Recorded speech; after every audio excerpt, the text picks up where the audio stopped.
Si nisi ky konflikt mes Izraelit dhe Iranit? Pse u qelluan raketat e para? Ishte Shtetet e Bashkuara të Amerikës në fakt që njoftuan fillimisht që mund të ketë një sulm, duke që inteligjenca amerikane e paralajmëroi. Do të flasim edhe nëse ka ose jo gisht në vijim të këtij konflikti, por pse është ky konflikt kaq shumë i fortë mes Izraelit dhe Iranit?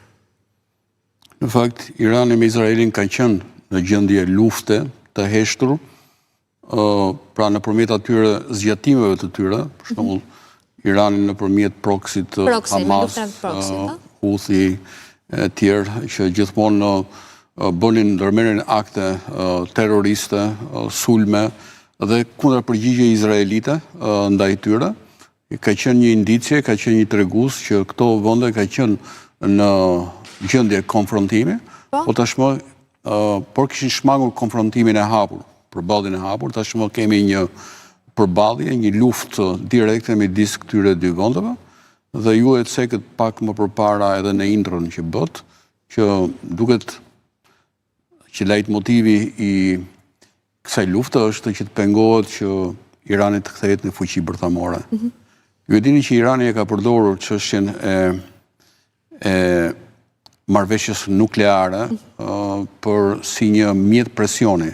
Ju ka ndodhur edhe gjatë administratës Obama, ku ka pasur negocime që u bë si thua marrëveshja përfundimtare e cila u shfuqizua nga administrata e presidentit Trump, ku Iranit i lejohej vetëm një sasi e kufizuar, jo më shumë se 229 kg uranium i pasuruar, dhe ky jo përtej masës 60%, pra aq sa duhet për reaktor bërthamor për qëllime civile. Me sa duket, kemi një kapërcim të ndjeshëm të këtij limiti të vendosur dhe prandaj dhe administrata e re Trump shfuqizoi marrëveshjen e administratës Obama dhe nga të dhënat e fundit rezulton që Irani mund të ketë deri në 5 ton. 5 ton. Mbushje bërthamore. 9 janë fuqitë apo jo që kanë deri tani armë bërthamore? Si ka 9 duke përfshirë shëbat? Situata është e tillë, ata kanë mbushje bërthamore, po jo armë bërthamore.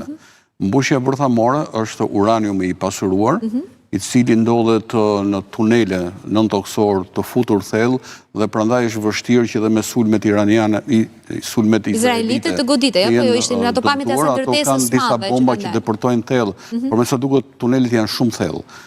Dhe tek tunelit ndodhen centrifugat e mëdha që bëjnë pasurimin e uraniumit. Mendohet që edhe nga inspektimet dhe nga vlerësimet që ka bërë Agjencia Ndërkombëtare e Energjisë Atomike, që ata kanë mbërritur kanë tejkaluar limitin 60% pasurimit të uraniumit dhe për çështje e javësh mund të shkonin tek niveli kritik 90% që para roja, le të themi, apo kjo insinuat që mund të ketë një